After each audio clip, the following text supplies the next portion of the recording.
মুহূর্তে দাঁড়িয়ে গাজলের বাচাহার এলাকায়। এই বাচাহার এলাকাতে কিন্তু অন্নপূর্ণা যোজনার টাকা না পেয়ে আত্মঘাতী হয়েছে এক গৃহবধূ। পরিবার সূত্রে যেটা জানা যাচ্ছে যে প্রতি বছর প্রতি মাসে যখন তৃণমূলের সরকার ক্ষমতায় ছিল তখন প্রতি মাসে লক্ষ্মীর ভাণ্ডারের টাকা ঢুকলেও বিজেপি সরকার ক্ষমতায় আসতে কিন্তু অন্নপূর্ণা যোজনার সেই টাকা প্রথমবার পেয়েছিল সেই গৃহিণী, এবং তারপর থেকে কিন্তু তার অ্যাকাউন্টে টাকা ঢুকছিল না। এরপর থেকে মানসিক অবসাদে ভুগছিল ওই গৃহবধূ। অবশেষে নিজের বাড়িতেই গলায় ফাঁস লাগিয়ে আত্মঘাতী হয়। এরপর তার দেহ ময়নাতদন্তের জন্য নিয়ে যাওয়া হয়। ইতিমধ্যেই ময়নাতদন্ত করা হয়েছে। ওই গৃহবধূর দেহ নিয়ে আসা হবে তার বাড়িতে। এই এলাকাতেই যেখানে তার বাড়ি, সেই বাড়িতেই কিন্তু এলাকার প্রচুর মানুষ তারা ভিড় জমিয়ে আছেন ওই গৃহবধূকে শেষ দেখার জন্য। তবে পরিবারের তরফ থেকে যেটা জানানো হচ্ছে যে এই অন্নপূর্ণা যোজনার টাকা না পেয়ে কিন্তু মানসিক অবসাদে আত্মঘাতী ছিল, মানসিক অবসাদে ভুগছিল ওই গৃহবধূ। এরপর এই চরম সিদ্ধান্ত নেয়।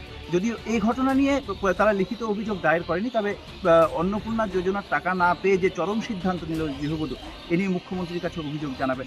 গাজল থেকে সব্যসাচী মণ্ডল, কলকাতা টিভি। আগে পাচ্ছিলাম আমরা, কিন্তু কিছু মাস থেকে তার মানে সেটা বন্ধ হয়েছিল। আবার অন্নপূর্ণা ভাণ্ডারের যোজনা চালু হয়েছিল। সেই পয়সাটা এক মাস ঢুকেছিল, কিন্তু এই মাসে ঢুকেনি। ওটা নিয়ে তার মানে আমাকে বলা করেছিল যে কাগজ জমা দিয়েছো কি দেওনি। তা আমি বলছি যেটা দেওয়া হয়ে গেছে, ওটা তো আমি আর কিছু করতে পারবো না। ওটা নিয়ে তার মানে বকাবকি হয়েছে। আমি সকাল ঘরে চলে গেছি বাইরে, এসে দেখছি ফাঁসি ঠেঙে পড়ে। এই যে অন্নপূর্ণার টাকা ঢোকেনি, কোনো জায়গায় কিছু জানিয়েছিলে? না, এখন তো আবার যদি এটা নতুন করে করবে মনে করতে হবে। এখন তো কারো ওয়েটিংয়ে আছে, কারো আবার হয়ে আছে। এই যে অন্নপূর্ণার টাকা ঢোকেনি, এটা নিয়ে কোনো চিন্তা ছিল কিছু? চিন্তা তো হয়তো আমরা গরিব মানুষ, বুঝতে পারছি কথাটা, খেটে খাচ্ছি। আর ওটাই মেন কথা, ও পাচ্ছিল। মেন কথা যে ওই বলছে কেন ঢুকছে না।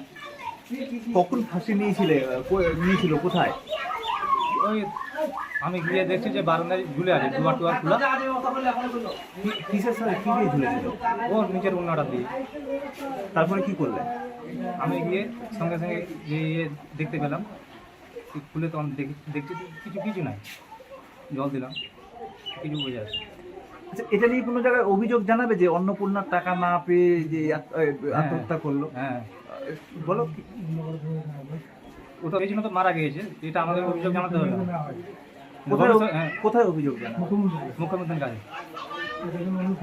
হ্যাঁ, কোনো ফ্যামিলিতে যেন না এইভাবে না হয়। যেটা আমার সঙ্গে বডি কি হাসপাতালে নিয়ে গেছিলে? হ্যাঁ, নিয়ে তারপরে ওখান থেকে গিয়ে মালদা ট্রান্সফার করলো। তারপরে ওখান থেকে পদবন্ধ করে আবার যেমন ছাড়ার ব্যবস্থা হয়েছে। কি নাম যে মারা গেছে? আনিতা খাতুন। বয়স মোটামুটি 30-30 উপর 32। ছেলে মেয়ে আছে? হ্যাঁ, একটা ছেলে একটা মেয়ে। আপনার নাম?